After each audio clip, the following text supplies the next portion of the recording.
This is Rural Health Leadership Radio. Hi, everybody. I am your host, Dr. Bill Ox here, and I welcome you to this special edition of Rural Health Leadership Radio. I'm very excited to introduce our guest today. Today, our guest is Cory Krueger, and Cory is the Vice President of Digital Marketing Solutions with PatientPoint. So welcome to Rural Health Leadership Radio, Cory. Thank you very much for having me. Yes, so tell us about yourself. Who is Cory Krueger? What's your story? So Cory Krueger has been in the marketing space for right at 20 years. Oh, wow. Okay. I came right out of school and chose what some people thought was a kind of a tough job back in the day, and this is back in 2000, selling Yellow Page ads. Oh, yeah. So that taught me how to be tough in the quote selling space. But I absolutely love the marketing space. And that obviously the print world has transitioned into more of a digital approach. Right. And in roughly 2005, so about 15 years ago, when the internet started becoming important and people needed to be visible, I kind of made the decision to move a little bit more towards that digital or online segment of the marketing world. So I've been in that digital space for right at 15 years now. Okay. Well, you being in the digital space and the marketing space, if you will, there's a lot of different industries that you can go with that, right? I mean, essentially any industry, but you decided to go into healthcare to focus on digital marketing in healthcare. Why healthcare? Great question. And to your point, Bill, I previously started out with you name it, up and down the street, yes, walking in and out. And what I did notice about healthcare is, and why I joined it roughly 3 years ago now, I felt it was underserved on the digital marketing side. Mm-hmm. Healthcare does typically trend behind a little bit of other industries. Yes. And I saw a few years ago, healthcare, the internet and the digital world becoming more and more important to healthcare. Okay. I thought it was an excellent time to get into that space. On top of that, there's something about helping people to help other people, if that makes sense. Sure. We're able to work with our providers, hospitals, post-acute care companies to really help them bring in patients that in turn they take care of. Okay. Well, that explains why you got into healthcare. I get that. Why focus on rural healthcare? I'll use the same word. Very underserved. Okay. I work with, our company works with a lot of rural and or critical access hospitals. Mm-hmm. And the consensus I get is you have one, maybe two marketing directors responsible for multiple clinics, responsible for an entire hospital. And they spend a lot of their time working on normal promotional creative stuff, flyers and building ads and designing things. What they didn't really maybe have the knowledge and or the time for is how do I get my service lines? How do I get my specialties out there? If people are looking on the internet, if they're searching for what I do, how does all that work? And it is a very confusing world. Digital marketing, there's a lot of aspects to it. Right. So I felt that was a great niche or area for us to get into, is working with the rural hospitals, the critical access hospitals, due to the marketing directors not having the time or the knowledge. And it's been a great decision because we've had some good success over the past couple of years. Well, I look forward to hearing more about that as we continue our conversation today. But Absolutely. First, I've got another important question for you. As you know, the name of this program is Rural Health Leadership Radio. Okay. And I emphasize the word leadership. And I always ask each guest what their definition of leadership is. So let me ask you, what's your definition of leadership? How much time do you have? No, just kidding. That is a word that I've always continued to define and redefine over and over again my entire career. Okay. I've been in the business world for 20 years. I've been in a leadership role for 18 of that. So in some form or fashion, I've always looked at leadership in two ways. One, internally, how am I being a leader within my company? Yes. And then also, how am I leading my clients, my customers, in this case, my providers? How am I leading my hospitals? So I think the most important thing, you have to be a good listener. You have to understand what internal employees need and want, you have to also be a very good listener when it comes to the client side. You can't walk in and tell them how fancy and shiny you are and tell them what they should do.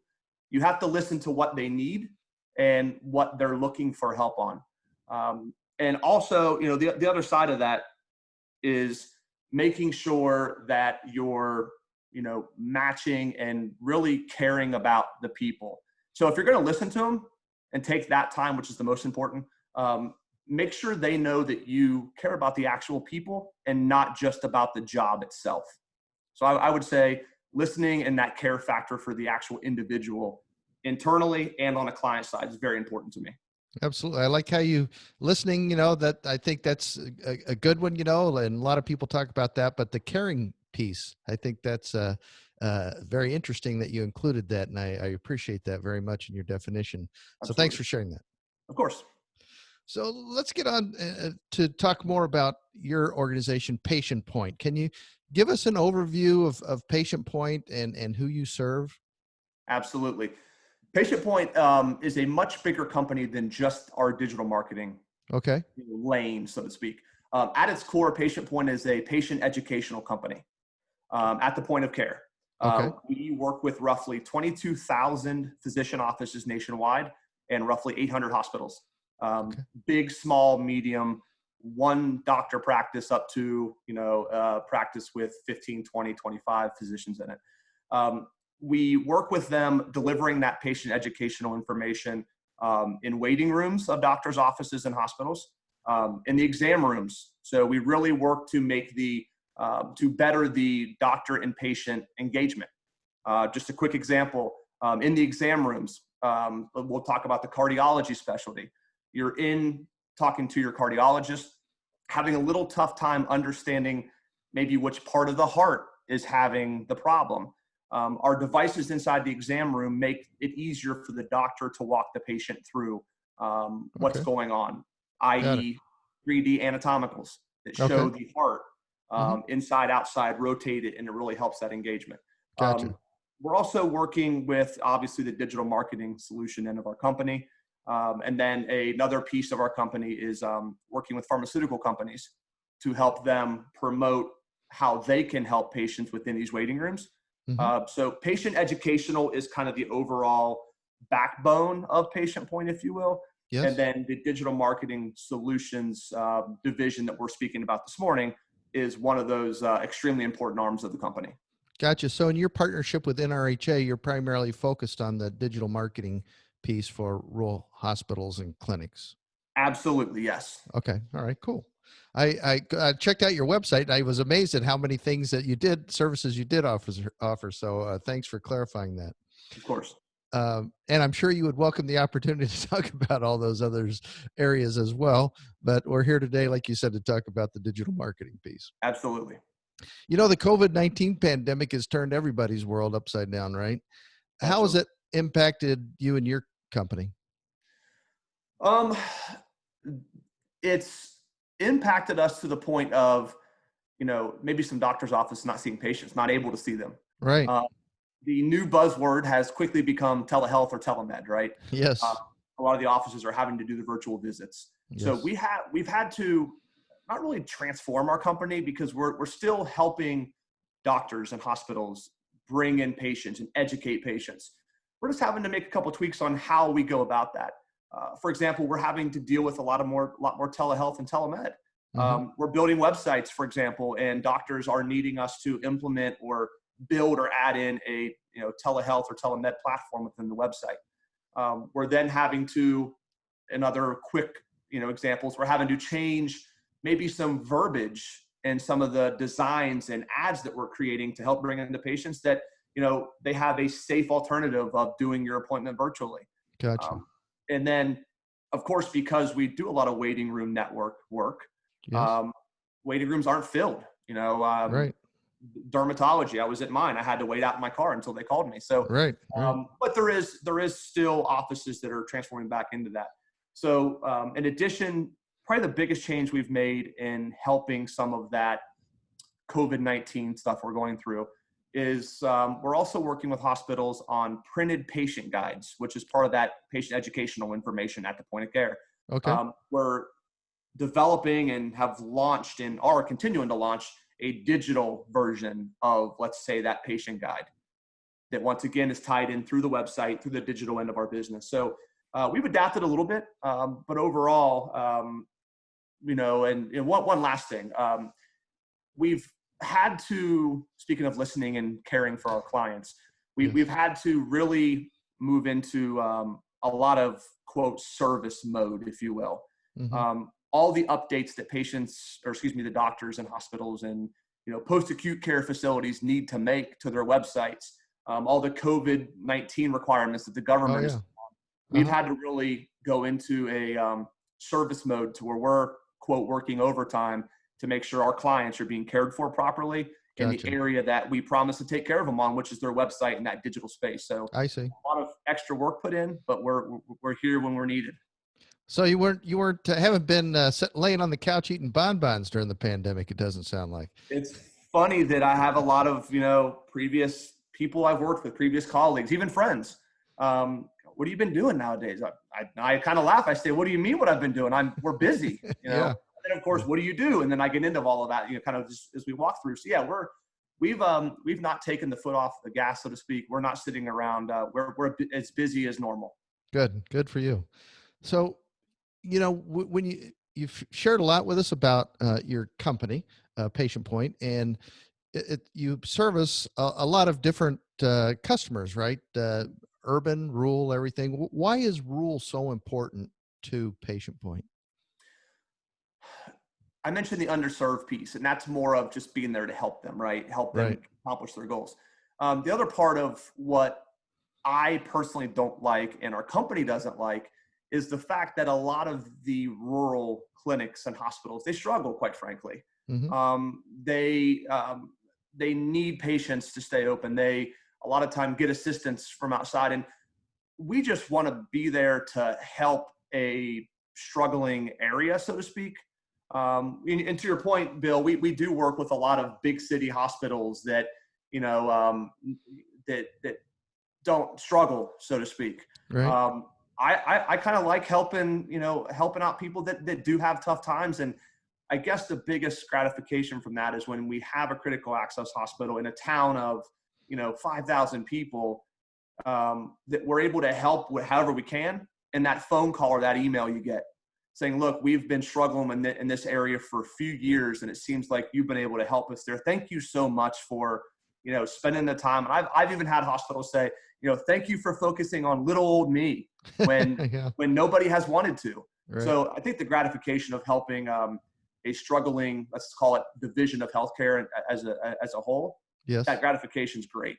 Yes, it certainly is. That's wonderful. So, a rural health leader, whether they're, the CEO of a hospital, CEO of a clinic, whatever, when they take a step back and think, you know what, I really need someone, I've got one person in charge of marketing. I need an outside source to come in and help us with our marketing effort, our digital marketing effort. What are the top three things that he or she needs to consider when they're evaluating the selection of an outside provider for this service? First and foremost, you got to work with the company that has the experience and knowledge in this space. Okay. We run into a lot of companies that are doing a pretty good job for a hospital. They're also working on the auto repair guy, the attorney in town. And the fact that we specialize in healthcare, that's one of the most important things, is get someone that specializes in the space, that has the knowledge and the ability. Second thing I would say is, how's the ongoing support?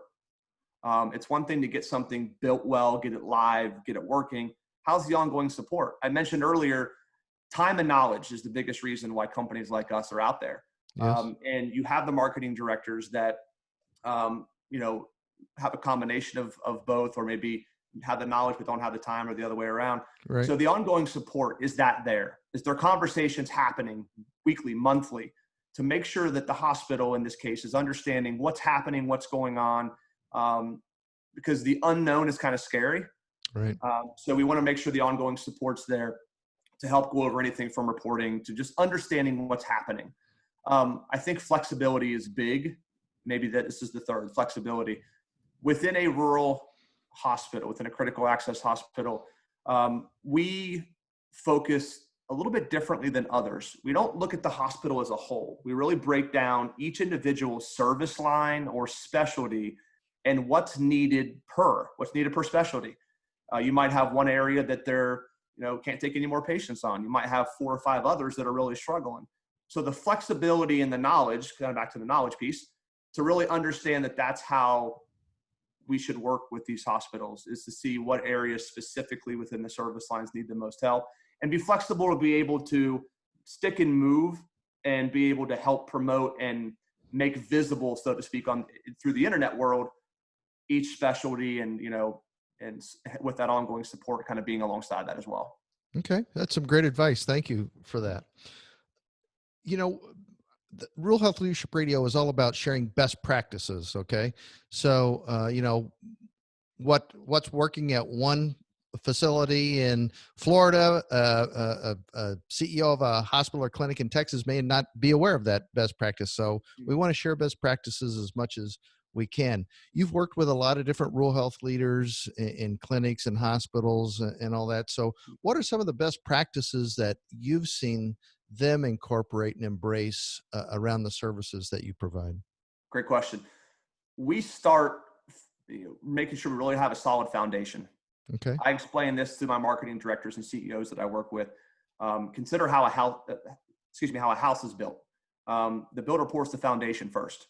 If the foundation's crooked, unlevel, cracked, the house itself is going to be crooked, unlevel, cracked. Not going to work out very well, is it? No. So the foundation is important. And speaking foundationally, when it comes to a hospital, is as simple as are all of your clinics' online listings visible? Are they correct?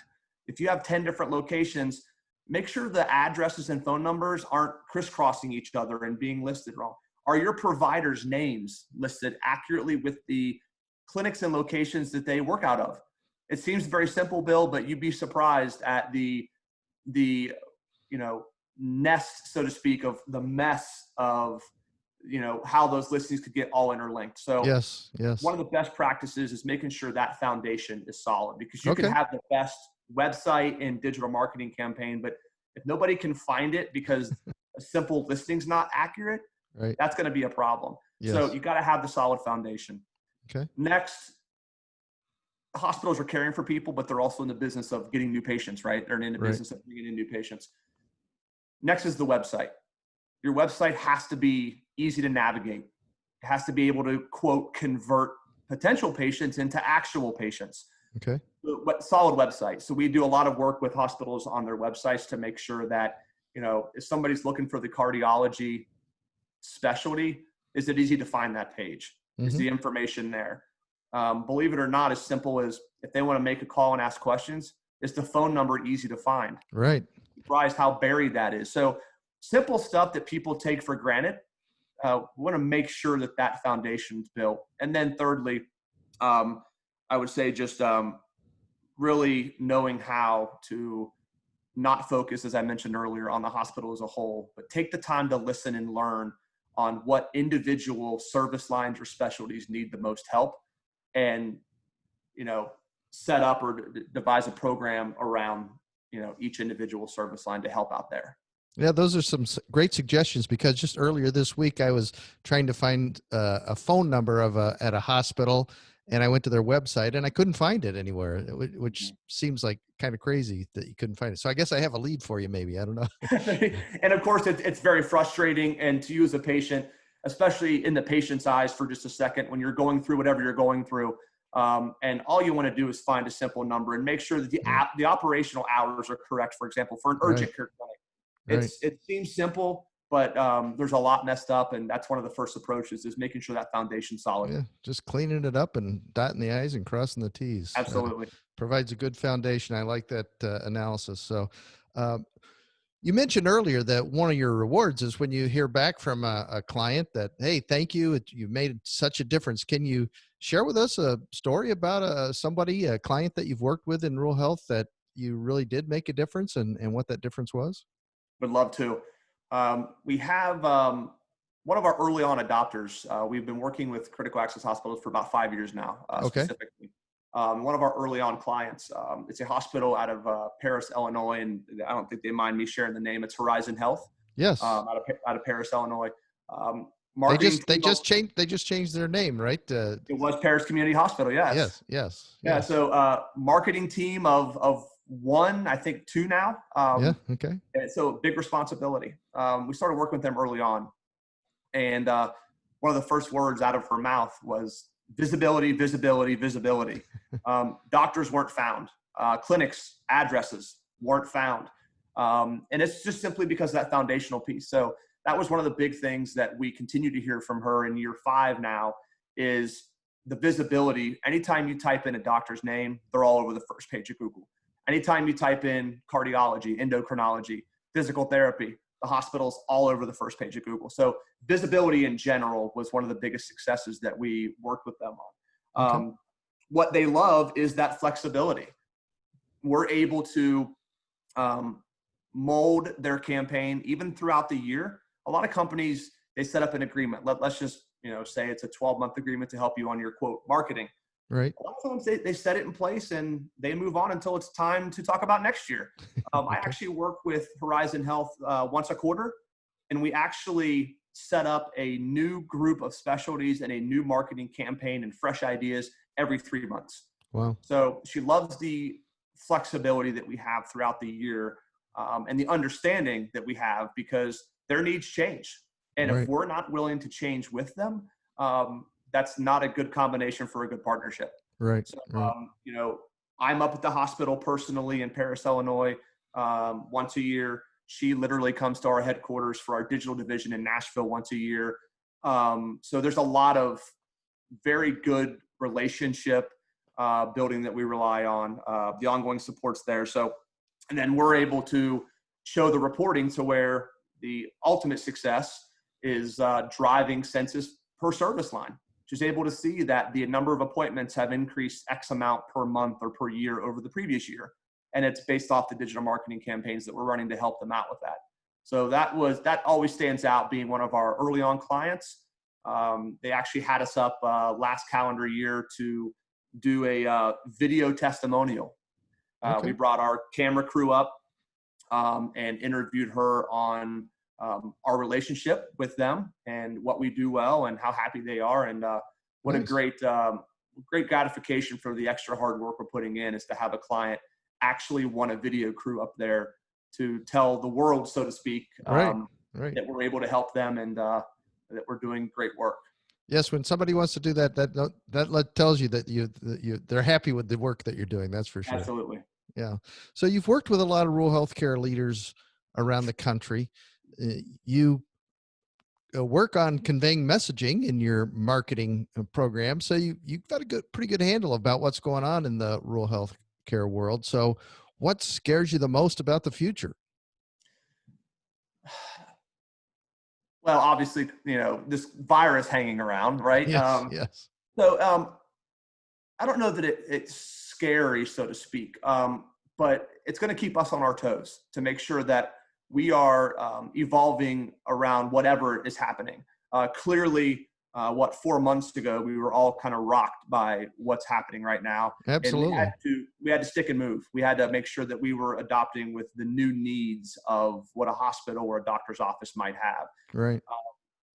So not really scared, but we have to stay on our toes and be more alert to some of these things. And I think we all learned a lot in the past few months of how quick things that we get comfortable with can all of a sudden change and be uncomfortable.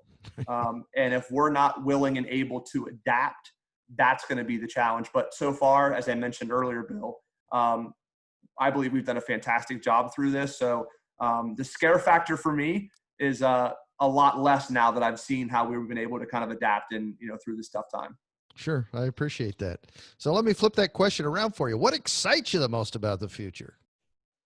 Maybe the unknown.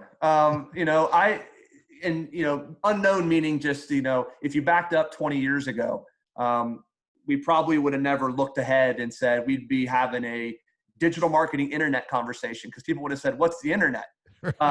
So it's what excites me is kind of really the same answer, Bill, to the scary question is, I'm excited to continue to, keep our eye and pulse on what's happening in the overall healthcare, and especially the rural healthcare sector, if you will, and making sure that we are having the right solutions that hospitals need and want, and that we're the industry leader in staying on top and providing those.